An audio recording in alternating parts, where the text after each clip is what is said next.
හරි. අපි දැන් බලමු සූත්‍ර භාවිතයෙන් කොහොමද සුළු කරන්නේ කියලා. ඉස්සෙල්ලාම සූත්‍ර ලියා ගන්න ඕනේ.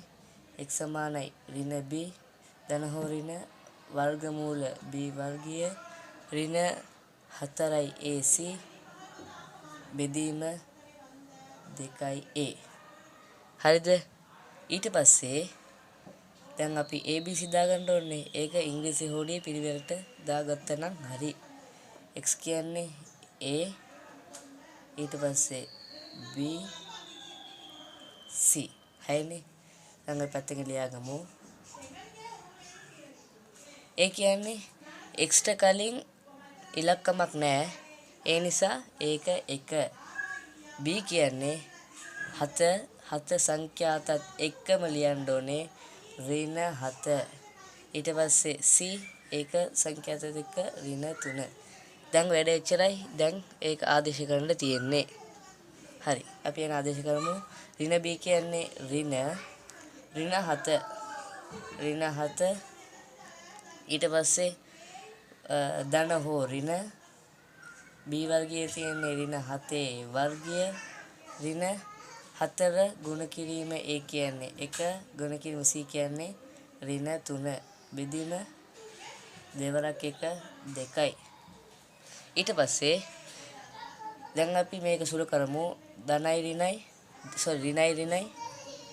ධන 7 ධන හෝ ඍණ 7 වර්ගය ධන 49යි ඍණයි ධනයි 4 වරක් 3 12යි 12 වරක් 1 12යි. එහෙනම් ධන 12යි බෙදීම දෙවරක් 1 2යි.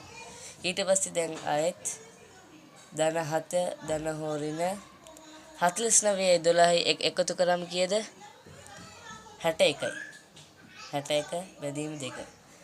ආයෙත් ධන 7 ධන හෝ ඍණ දැන් වර්ගමූල 61ට මෙතන උත්තරයක් දීලා තියෙනවා. කීයද? 7.8යි. 7.8යි. බෙදීම 2. මේක කොටස් දෙකකට බෙදා ගන්නවා. ධන 7 ධන 7.8 බෙදීම 2 හෝ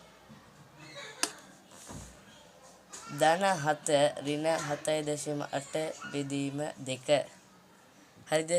දැන් 7යි 14.8 බෙදීම 2 සමානයි 7.4 හෝ 7.8. ඒ කියන්නේ 7.0ෙන් 7.8ක් 10 මෙතන බිඳුව ඒ නිසා මෙතන එකක් ගන්නවා 10ක් වෙනවා 10න් 8 ගියාම 2යි.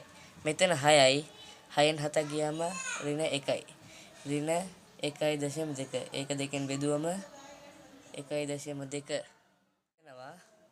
බෙදුවම අපිට උත්තරයක් එනවා ඍණ 0.6යි කියලා.